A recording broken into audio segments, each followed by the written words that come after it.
जय जोहार। आप देख रहे हैं सुघड़ छत्तीसगढ़, हमारी माटी, हमारी संस्कृति और हर बड़ी खबर। आइए शुरू करते हैं आज की सुघड़ बातें।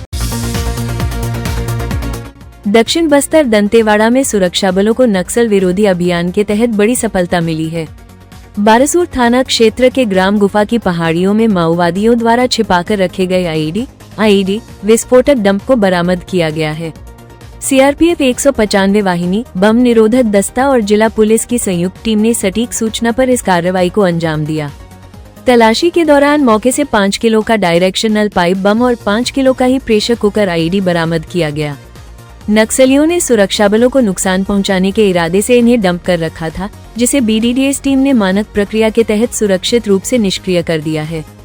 पुलिस अधीक्षक गौरव राय के निर्देशन में इलाके में सर्चिंग ऑपरेशन और तेज कर दिया गया है। छत्तीसगढ़ के बलरामपुर जिले से वन भूमि पर अवैध कब्जे का एक बड़ा मामला सामने आया है।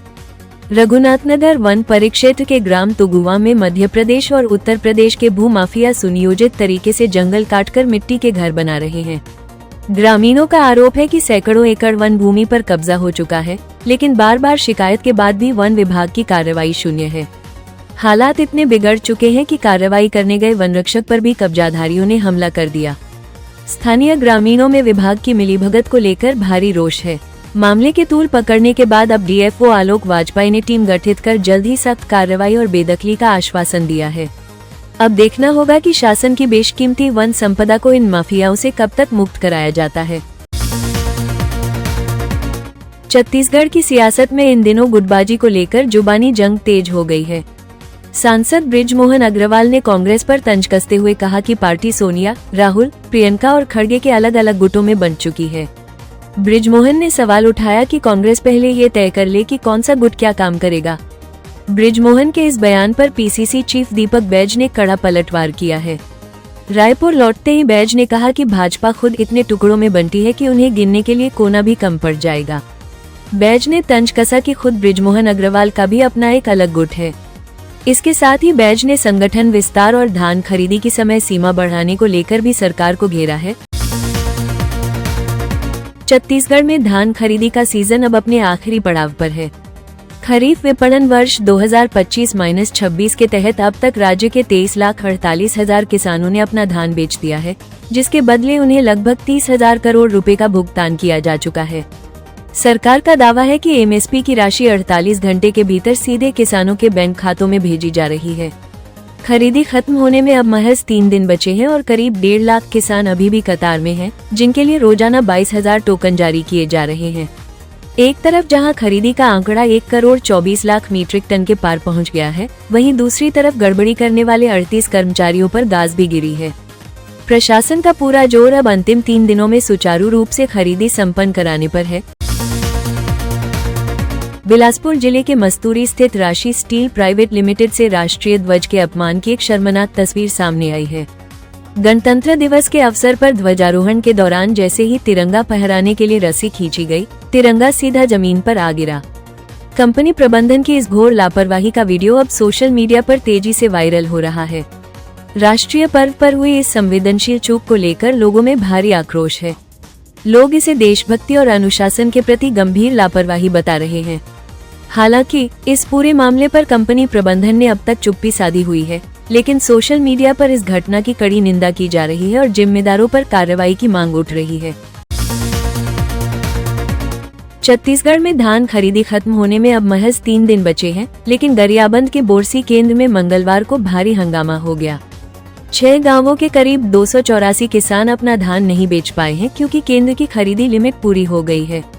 नाराज किसानों ने केंद्र के गेट पर ताला जड़कर खरीदी का बहिष्कार कर दिया। हंगामे की सूचना मिलते ही तहसीलदार डिम्पल ध्रुव मौके पर पहुंची और किसानों को शांत कराकर ताला खुलवाया। किसानों का आरोप है कि उनके साथ मनमानी की जा रही है और अगर खरीदी की सीमा नहीं बढ़ाई गई तो उनका भारी नुकसान होगा। फिलहाल मामला कलेक्टर तक पहुंच चुका है, लेकिन किसान अपनी मांग पर अड़े हुए हैं। रायगढ़ शहर को जाम से मुक्ति दिलाने के लिए प्रशासन ने ट्रैफिक नियमों में बड़ा बदलाव कर दिया है। अब कोतरा रोड से सत्तीगुड़ी चौक होकर केवड़ाबाड़ी जाने वाली बसों का प्रवेश पूरी तरह प्रतिबंधित रहेगा।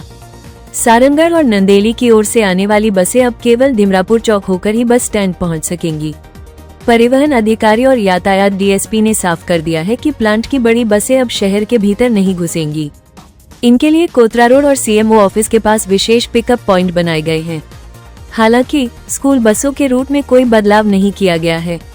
प्रशासन ने चेतावनी दी है कि नए रूट का उल्लंघन करने वाले बस संचालकों पर सख्त कानूनी कार्रवाई और भारी चालान की कार्रवाई की जाएगी। बिहार के वैशाली में एक महिला शिक्षिका की आत्महत्या ने सनसनी फैला दी है। खाजेचांद छपरा मध्य विद्यालय में पदस्थ बीपीएससी शिक्षिका प्रिया भारती की लाश उनके किराए के कमरे में फंदे से लटकी मिली। मौके से एक भावुक सुसाइड नोट बरामद हुआ है, जिसमें उन्होंने अपने माता पिता से माफी मांगते हुए दुनिया छोड़ने की बात कही है। हैरानी की बात यह है कि प्रिया की महज 3 महीने की एक दूधमुही बच्ची है। बताया जा रहा है कि पति पत्नी के बीच लंबे समय से विवाद चल रहा था, जिससे तंग आकर शिक्षिका ने ये खौफनाक कदम उठाया। पुलिस ने शव को कब्जे में लेकर पोस्टमार्टम के लिए भेज दिया है और पति से पूछताछ कर मामले की हर एंगल से जांच कर रही है। मुख्यमंत्री श्री विष्णुदेव साय से आज राजधानी रायपुर स्थित मुख्यमंत्री निवास कार्यालय में केंद्रीय कृषि मंत्री श्री शिवराज सिंह चौहान ने सौजन्य मुलाकात की। इस अवसर पर मुख्यमंत्री श्री साय ने श्री चौहान का बस्तर आर्ट प्रतीक चिन्ह एवं पुष्पगुच्छ भेंट कर आत्मीय स्वागत किया। मुलाकात के दौरान मुख्यमंत्री श्री साय एवं केंद्रीय कृषि मंत्री श्री चौहान के मध्य छत्तीसगढ़ के किसानों के सशक्तिकरण, कृषि विकास एवं ग्रामीण आजीविका से जुड़े विभिन्न विषयों पर सार्थक चर्चा हुई। केंद्रीय ग्रामीण विकास मंत्री श्री शिवराज सिंह चौहान ने छत्तीसगढ़ में प्रधानमंत्री आवास योजना के प्रभावी क्रियान्वयन तथा छत्तीसगढ़ के नक्सल प्रभावित अंचलों में संचालित नियत नीलानर योजना के अंतर्गत प्रधानमंत्री आवास योजना अंतर्गत आवास से वंचित परिवारों को पक्के आवास उपलब्ध कराने की पहल की प्रशंसा की।